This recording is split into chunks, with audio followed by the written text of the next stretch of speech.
Yeah.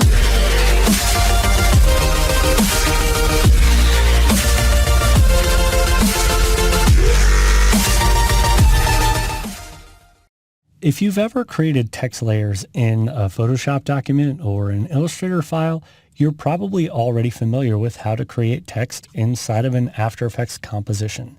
The process is pretty much exactly the same. So let's add some text into our project here so we can explore some of the different options. So let's get started by adding some text to our composition. Press Command-T or Control-T on the PC to automatically grab the text tool. Now, with the text tool selected in the tool panel here in the upper left corner of your interface, look a couple inches over to the right and you'll see we have Auto Open Panel selected. And if we look to the lower right corner of the interface, you'll see we have a Characters panel and a Paragraph panel. Now, obviously, if we deselect this, panels will no longer appear anytime we grab the text tool. I sort of like this feature, so I'm going to leave this selected. This button to the left of the selection box will toggle those panels on and off. So this is also another good way of quickly getting our text options. Now, when I'm setting a lot of text, what I prefer to do is change my workspace. So let's go over to the workspace pull down, click on the word standard, and change it to text. Now in the text workspace, notice the character panel and the paragraph panel are much more easy to access right here on the right side of our comp. So to add text to our comp, move your mouse just a little bit under the letter T in dedication and click. And you'll notice I get this line. Well, the line is letting me know that I can edit the word dedication. This happens quite a lot when you're trying to lay text right next to each other. So an easy way to fix this is to select layer 4 and then just enable the lock option. That way I can't select the layer in my timeline, nor can I accidentally edit it here in the comp window. Now let's try this again. Go ahead and click, and I've automatically created a text layer, and all I need to do is just start typing to add a word. So let's add the word defined. To set type in your project, you can press Enter on the keypad or grab the selection tool out of your toolbar. Now, your text may look different than my text, and that's because After Effects will always remember the last settings you used whenever you add new type into your projects. With our text layer selected here, I'm going to decrease the size down to around something like 60. And I'll press Enter to go ahead and set that information. Now we can click on the text layer and move it anywhere in the scene. Now the type of text that we've created is called point text. And I know this because the anchor point down here is in the lower left corner. I'm having a hard time seeing exactly what's going on with my text, so I'm going to increase my magnification by scrolling with my mouse. Now you can also middle mouse click, and holding down the middle mouse button, click and drag. You can see I automatically grab my hand tool, and that just repositioned my composition. Now these handles sometimes annoy people when they're trying to preview type. And you can turn those off pretty quickly by going up to the view options in the comp window. So if you go to the upper right corner of the comp window, click on this little dashed icon with the triangle to the left, and go to view options. Under the view options, let's disable handles. Now when we click OK, I won't see the handles even though layer 1 is selected.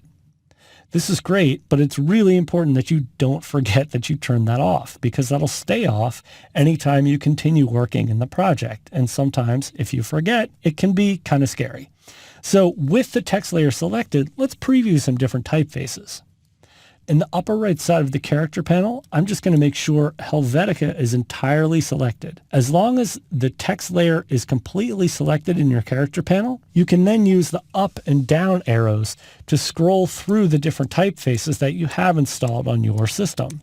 Now, obviously, my system may have more fonts than yours, so don't panic if you have different typefaces popping up. You can also click on the pull-down arrow and jump directly to a specific typeface if you want to choose something specific. So I'll choose Helvetica New. The first option up here allows us to make adjustments to the font family, and the option down below allows us to make adjustments to the font style.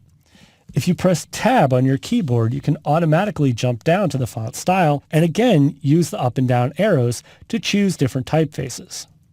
One thing that I do recommend, if you are setting type for use in video, you don't want to use a really thin typeface because sometimes that'll break up when the video is compressed, especially if it's going to the web or to standard definition. So I'm not going to choose ultralight italic. I'm going to leave mine set to just italic. Even that is a little questionable as to how clean it's going to reproduce, but for now, I think this kind of works. So that's creating point type. Now, before I move on to showing you paragraph type, I want to draw your attention to the upper right corner of the character panel. See how I have a fill option for this big white square? Well, this black outlined square below it will actually allow me to create a stroke. And there is a stroke currently on this text, but the stroke width is kind of small and the fill is set to be over the stroke. So let's increase this number to 10 pixels. Now I can clearly see the outline. This way, when I click on fill over stroke, you'll see more clearly how adjusting the stroke over the fill or the fill over the stroke will change how that text appears. I'll leave this text like this because I actually think it looks kind of cool. But before we jump into paragraph type, I want to go back up to the upper right corner of the comp window and make sure we go to our view options and re-enable our handles. Now let's click OK. Let's zoom back out in the comp window so I have a little bit more space to work with. I'm going to scroll with my mouse and again, middle mouse click and drag just to kind of reframe the scene. Okay, to create paragraph text, you can grab the text tool and then click and drag in the canvas. And anywhere that I drag, the text will create a box. I can quickly and easily add some text just by typing. And that's obviously a bunch of gibberish, but you'll notice the text only stays inside of that bounding box. I can resize that box and notice it's not distorting the text. It's just filling in more letters since I continued to type. So this is a great way of creating things like credit scrolls or creating large blocks of type. Now, another thing you can adjust with paragraph type that you can't adjust with point type is justification. On our system here, we have justify all set up, and that's why the text is going all the way from one side to another. I'm going to grab my selection tool here just to kind of set my text, but let's change the justification to left aligned. And here you'll notice now it's only aligned the left side of my text. Now, if you found some of these text options interesting, I want to let you know that we definitely have dedicated an entire chapter to animating and manipulating text. Yeah.